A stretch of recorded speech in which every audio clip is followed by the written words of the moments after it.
C'est un marché d'un tout autre genre qui perdure depuis de longues années. La vente des denrées alimentaires et autres produits de toutes sortes sur la voie publique. Belle illustration avec le marché Dakar, situé dans le 3e arrondissement de la ville de Douala.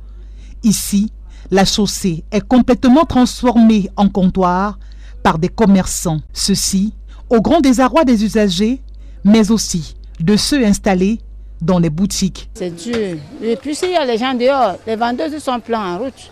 Et ils vendent les mêmes produits que nous autres. Nous ne parvenons plus à faire trop de recettes comme avant.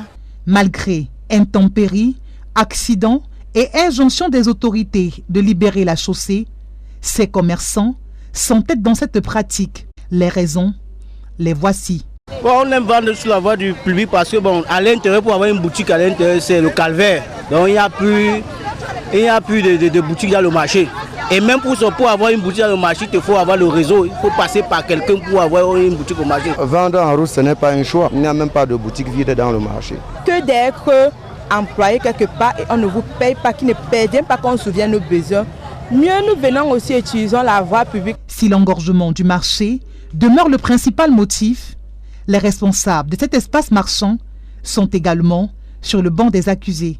Les gens qu'on a mis dans le marché pour la gestion, là, ce sont eux qui nous mettent des bâtons dans les roues. La prise d'otage de la voie publique par des commerçants ici au quartier Dakar est le même spectacle observé dans quasi tous les marchés au Cameroun. Comme quoi, toutes les mesures prises par les autorités pour mettre fin à cet incivisme sont jusqu'ici inefficaces.